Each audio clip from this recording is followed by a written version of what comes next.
네, 샤론 찬양대가 부른 찬양은 사랑의 이야기, 하나님의 옷장, 이 두 노래가 합쳐진 노래입니다. 네, 사랑의 이야기.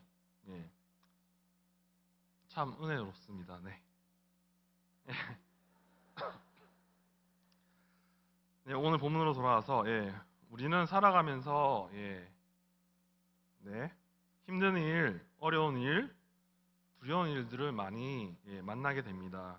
거의 지나갔지만 코로나19도 그 중에 하나입니다. 요즘 들어 산불, 지진, 강풍 등으로 어려운 일을 만나는 분들을 자주 뉴스에서 접하게 됩니다. 오늘 본문은 이러한 상황에서 우리가 어떤 자세와 마음가짐으로 살아야 할지를 교훈하고 있습니다. 마태복음을 보시면 풍랑이 일어나는 사건이 두 번 나옵니다. 마태복음 8장과 오늘 본문 14장입니다. 그런데 이 두 풍랑에는 차이가 있습니다. 성경학자들은 마태복음 8장의 풍랑은 자연적인 풍랑이 아니고 귀신의 세력이 일으킨 풍랑으로 보고 있습니다. 예수님께서 거라사 지방으로 가시던 도중에 만난 풍랑이기 때문입니다. 거라사 지방에는 귀신 들린 사람이 살고 있었습니다. 그 사람에게 얼마나 귀신이 많이 들렸던지 예수님께서 이름을 묻자 귀신은 자신을 군대라고 대답합니다. 거기 사용된 군대의 원문은 레기온이라는 단어로서 한 군단을 뜻하는 단어입니다. 당시 로마의 한 군단은 6천 명이었는데 한 사람에게 6천 명의 귀신이 있었던 것입니다. 예수님이 자기에게 오시면 귀신들은 쫓겨날 것이 분명하기 때문에 예수님께서 거라사 지방으로 오시지 못하도록 귀신들이 일으킨 풍랑입니다. 그래서 주님께서는 바람과 바다를 꾸짖어 바람아 잠잠하라, 파도야 고요하라고 명령하셨습니다. 그러나 오늘 본문에 나오는 풍랑은 갈릴리 바다에서 불어온 자연적인 풍랑입니다. 오늘 본문을 보시면 제자들이 갈릴리 바다에서 폭풍으로 인해서 목적지에 도달하지 못하고 헤매는 장면을 우리는 볼 수 있습니다. 예수님께서 제자들을 재촉하여 배를 타고 건너편 마을로 먼저 가 있으라고 하십니다. 그리고서는 주님은 홀로 산에 기도하러 올라가십니다. 갈릴리는 호수입니다. 그런데 바다라고 불릴 만큼 수평선이 보이는 넓은 호수입니다. 비록 갈릴리 바다가 크지만 제자들 중에는 어부도 있으니 그들은 그 바다를 건너는 일에 익숙했을 것입니다. 하지만 그들은 바람이 거스름으로 밤 사경이 되었는데도 목적지에 도착하지 못하고 있습니다. 물결로 인해 고난을 당하고 있습니다. 유대인의 시간으로 밤 사경이면 새벽 3시에서 6시까지를 말하는데 그때까지도 제자들은 갈릴리 바다 가운데서 풍랑으로 인해 고생하고 있습니다. 풍랑이 있는 바다 가운데서 오랫동안 불안과 공포 속에 있었던 것입니다. 언제 배가 뒤집혀서 죽을지 모르는 상황 속에서 제자들은 두려워하고 있습니다. 첫 번째로 우리는 본문 말씀을 통해 풍랑 가운데에서 헤매이는 제자들의 연약함을 살펴볼 수가 있습니다. 풍랑을 만난 제자들의 모습은 마치 우리의 인생을 보여줍니다. 우리는 한평생 살아가면서 이러한 고난의 풍랑을 자주 만나게 됩니다. 옛 어른들은 인생을 항로에 비유했습니다. 인생 고해라고 표현했습니다. 이러한 말처럼 우리가 사는 인생에는 고난이 자주 찾아옵니다. 원치 아니한 풍랑을 맞아서 우리의 가정이 우리가 속해 있는 공동체가 위기를 만날 때가 있습니다.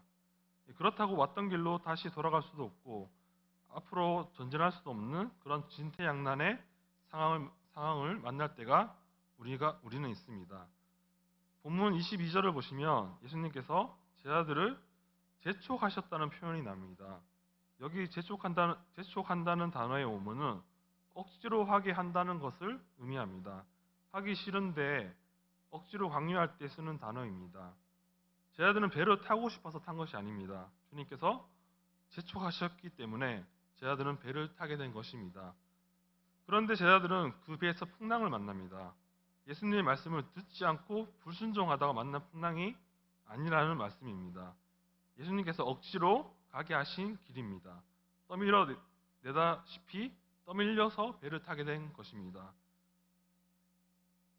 찬송가 305장을 작사한 305장 나 같은 죄인 살리신을 작사한 존 뉴턴은 1725년에 경건하고 체험 있는 독실한 신앙심을 가진 어머니의 아들로 태어났습니다.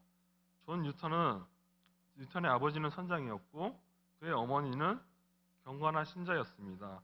어머니는 많은 기도와 눈물로 아들을 돌보며 그를 목사로 기르고자 했습니다.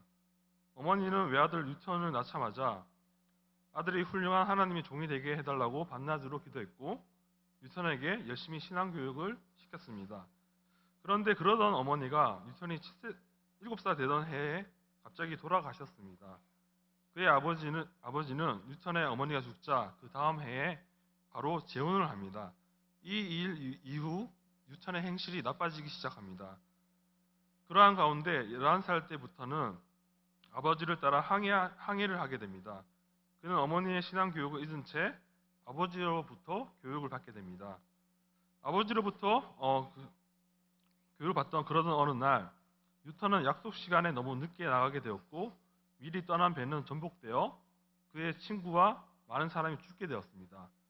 이 일을 통해 그는 자신의 생명을 보존하신 하나님의 은혜를 깨닫게 됩니다. 하지만 안타깝게도 그는 그 후로 하나님을 믿지만 바리새인과 같은 신앙생활을 하고자 결심합니다. 그는 자주 금식하며 채식을 하고 많은 시간을 성경 읽기와 묵상 그리고 기도를 하며 하나님을 위해 헌신합니다. 그러나 그 믿음은 오래가지 못합니다. 그는 다시 아버지와 함께 했던 생활로 돌아갑니다. 그의 나이 22살이 되던 해에 노예 무역을 끝내고 고향으로 돌아가는 길에 북대서양에서 큰 폭풍우를 만납니다. 배는 파손되었고 그 위기의 순간에 뉴턴의 머릿속에 기도하는 어머니의 모습, 아내의 모습이 떠오릅니다. 배가 파손된 지 4주 만에 뉴턴과 선원들은 모두 구조되었습니다. 이 사건은 그의 삶의 또 다른 전환점이 됩니다.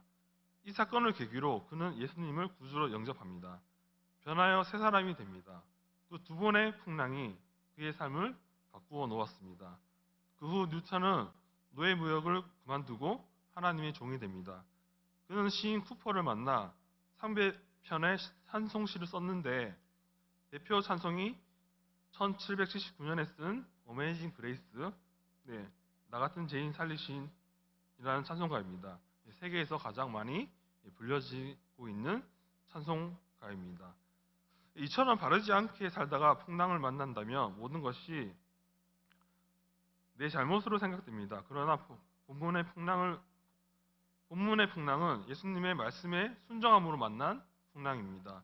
여기서 우리는 한 가지 깨달음을 얻을 수 있습니다. 예수님을 잘 믿는 사람에게도 삶의 풍랑이 찾아온다는 사실입니다.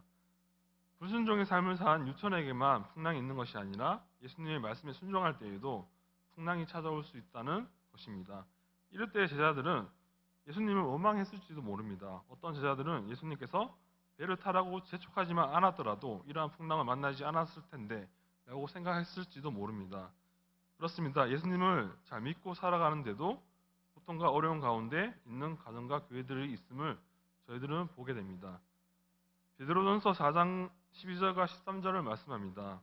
사랑하는 자들아 너희를 연단하려고 오는 불시험을 이상한 일을 당하는 것 같이 이상히 여기지 말고 오히려 너희가 그리스도의 고난에 참여하는 것으로 즐거워하라. 이는 그의 영광을 나타내실 때에 너희로 즐거워하게 하고 기뻐하게 하려 함이라. 그렇습니다. 우리의 인생의 고난과 풍랑은 우리를 위한 하나님의 연단인 줄로 믿습니다. 두 번째로 생각할 것은 그러한 고난 가운데, 풍랑 가운데 우리는 실망하거나 두려워하지 말아야 합니다. 왜냐하면 바로 그 풍랑의 현장에 예수님이 찾아오시기 때문입니다. 서양 기독교 세계에서 전해오는 이야기가 있습니다. 어떤 아랍 상인이 길을 가다 늪에 빠지게 되었는데 공자가 지나가면서 군자는 큰 길로 다녀야지 하면서 왜 위험한 길로 다니다가 그 꼴이 되었느냐 하면서 훈계를 합니다. 그 다음에는 석가모니가 지나가면서 말하기를 인생은 고행이다 라고 하고 말하고 지나갑니다. 그리고 다음에 마호메트는 말하기를 그대가 당하는 것이 하나님의 뜻이니 살려달라고 소리 지르지 말고 그대로 받아들이라고 했답니다. 그러나 예수님께서는 오셔서 그 사람을 늪에서 건져내시고 사막길을 같이 동행해 주셨다는 이야기입니다. 이 이야기는 기독교가 어떠한 종교인지를 알려주는 이야기입니다. 그렇습니다. 기독교는 어려움과 풍랑을 구경만 하는 종교가 아닙니다. 기독교는 예수님께서 직접 찾아오셔서 어려움에서 우리를 건져내시고 세상 끝날까지 함께해 주시는 그러한 종교입니다. 예수님께서는 제자들이 물에 빠져 죽게 그냥 내버려 두지 않으시고 밤 사경에 물 위를 걸어서 오셨습니다. 풍랑 가운데 있는 고난 가운데 있는 제자들을 찾아 오셨습니다. 그런데 제자들은 예수님을 보고서 기겁을 합니다. 풍랑이 있는 그 밤에 물 위를 걷는 예수님을 볼 때 제자들은 예수님을 유령으로 보았던 것입니다. 심리학적으로 사람의 눈은 사람의 심리를 반영해서 보게 되어 있습니다. 두려워 떨고 있는 사람에게는 밤에 어떠한 물체가 유령의 존재로 보일 것이고 평안한 가운데 있는 사람은 그 사물이 천사로 보일 수도 있습니다. 이는 아이를 잃어버린 부모님의 심리를 살펴보면 잘 알 수 있습니다. 아이를 잃어버린 부모는 비슷한 아이만 보아도 자신의 아이로 착각해서 봅니다. 마음속에 아이를 찾고자 하는 소망, 갈망이 그렇게 보이게 하는 것입니다. 그리고 평소에 원하던 물건, 예를 들어 자신이 가지고 싶어하는 자동차가 있다면 평소에는 눈에 띄지 않다가 자동차를 원할 때쯤에는 그 자동차가 자주 눈에 띕니다. 그리고 남녀가 서로 사랑에 빠졌을 때를 한번 생각해 보십시오. 그들은 서로에게 집중하며 서로의 허물을 잘 보지 못합니다. 반대로 서로 싸우게 되어 관계가 틀어졌을 때에는 서로의 허물이 보이기 시작합니다. 이와 같이 사람은 사물을 볼 때 자신의 심리를 반영해서 보게 됩니다. 그래서 잠언 4장 23절은 말씀합니다. 모든 지킬 만한 것 중에 더욱 내 마음을 지키라. 생명의 근원이 이에서 남이니라 라고 말씀합니다. 제자들은 풍랑으로 인하여 두려워 떨고 있었기 때문에 주님을 유령으로 본 것입니다. 풍랑 가운데 제자들은 자신들의 마음을 지키지 못했습니다. 만약 제자들이 풍랑 가운데서 주님이 오시기 간절히 원했더라면 물 위를 걸어오시는 분이 주님이신 것을 제자들은 알아챘을 것입니다. 사람은 사물을 볼 때 마음의 심리를 반영해서 보기 때문입니다. 세 번째로 우리는 본문을 통해 우리의 삶의 풍랑 가운데서 고난 가운데서 주님께 부르짖고 주님께 시선을 고정해야 한다는 사실을 기억해야 합니다. 본문 26절과 27절을 보시면 제자들이 예수님을 보고 유령이라 하며 무서워 소리를 지르니 예수님께서 즉시 27절에 나니 안심하라 두려워하지 말라고 말씀하십니다. 주님께서는 제자들의 믿음의 약함을 아시고 즉시 제자들을 진정시키십니다. 이 말씀을 듣고 베드로가 물 위를 걸어오시는 분이 예수님이 있을 수 있겠다는 생각을 가장 먼저 하게 됩니다. 그리하여 베드로는 예수님께 요청합니다. 주여 만일 주님이시거든 나를 명하사 물 위로 오라 하소서라고 합니다. 여기서 우리는 만일이라는 단어에 주목할 필요가 있습니다. 베드로는 아직 물 위를 걸어오시는 분이 주님이신지를 확신하지 못하고 있습니다. 이것은 베드로의 믿음이 작다는 것을 의미합니다. 주님께서 나니 안심하라고 말씀하셨는데 두려워하지 말라고 말씀하셨는데 베드로는 아직 주님이신지 깨닫지 못하고 있습니다. 히브리서 12장 2절은 말씀합니다. 믿음의 주요 또 온전하게 하시는 이인 예수를 바라보자. 그런데 막상 주님을 가까이 하는 삶을 살아가려고 할 때 그것이 쉽지만은 않습니다. 두려운 것들이 우리를 방해합니다. 손해볼 것과 위험한 것들이 눈에 들어오게 됩니다. 이러한 것들은 예수님을 온전히 바라보지 못하도록 주님께로 가는 것을 방해하는 것들입니다. 예수님을 믿는 성도는 어떠한 방해 속에서도 그리스도를 바라보는 훈련을 해야 합니다. 우리 눈앞에는 우리를 유혹하는 것도 있고 우리를 두렵게 하는 것들도 많이 있습니다. 이러한 것들에게 시선을 빼앗기게 되면 예수님께로 제대로 우리는 갈 수가 없습니다. 존 버니언이 쓴 철로 역정을 보시면 크리스찬이 반드시 통과해야 할 관문이 있습니다. 바로 허영의 시장입니다. 허영의 시장은 우리가 살아가고 있는 세상을 말합니다. 세상의 온갖 좋은 것들이 크리스찬을 유혹합니다. 이러한 유혹 속에서 가장 먼저 앞서간 믿음이라는 신앙의 선배는 순교의 길을 걷게 되고 믿음이가 순교함으로써 크리스찬은 그 허영의 시장을 통과하게 됩니다. 허영의 시장에서 소망이라는 동역자를 만나게 되는데 소망이라는 동역자는 후반부에 크리스찬이 시온성에 이르는 데 큰 역할을 하게 됩니다. 우리의 삶 가운데는 이러한 허영의 시장들이 많이 있다는 사실을 기억하시기 바랍니다. 베드로도 처음에는 자신이 물 위를 걸어 예수님께 갈 수 있을 것이라고 믿었습니다. 아무런 장애 없이 온전히 주님께 갈 수 있을 것이라고 생각했습니다. 하지만 도중에 바람을 바라보고 물에 빠져 허우적거리게 됩니다. 베드로는 예수님께로 가기는커녕 중간에 물에 빠져 죽게 되는 상황이 찾아오게 됩니다. 그때 베드로는 다급하게 외칩니다. 주여 나를 구원하소서.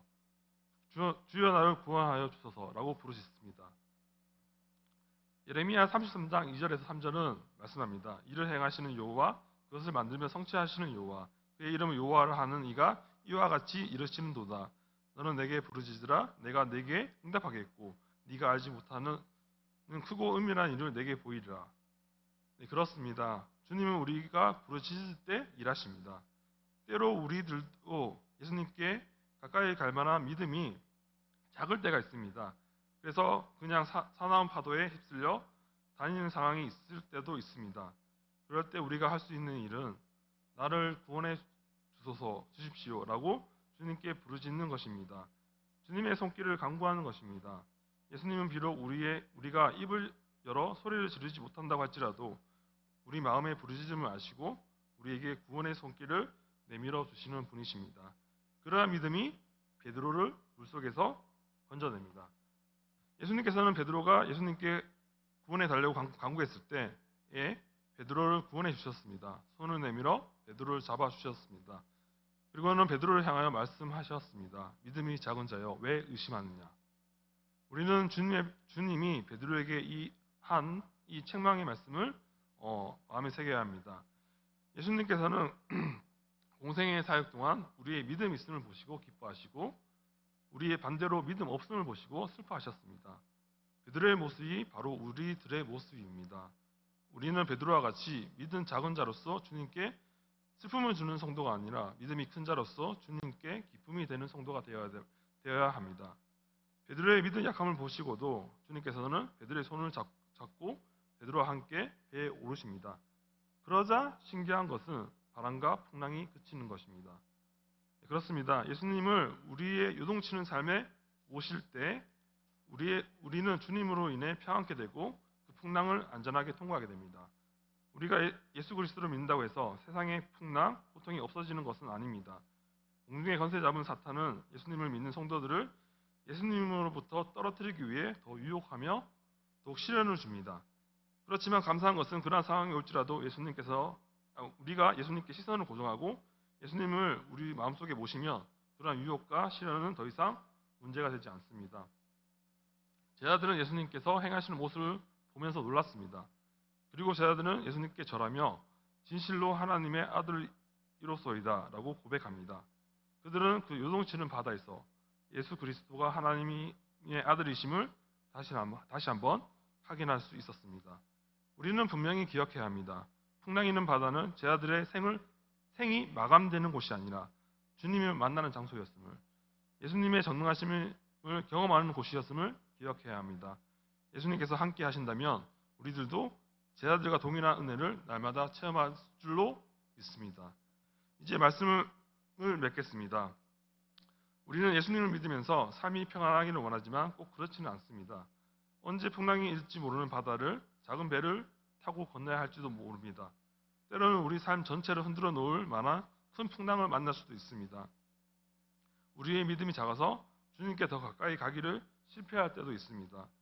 풍랑이 일고 요동치는 배 위에서 우리가 할 수 있는 일은 예수님을 바라보며 부르짖는 것입니다. 우리가 부르짖을 때에 예수님께서 우리에게 오셔서 구원의 손을 내밀어 주실 것입니다.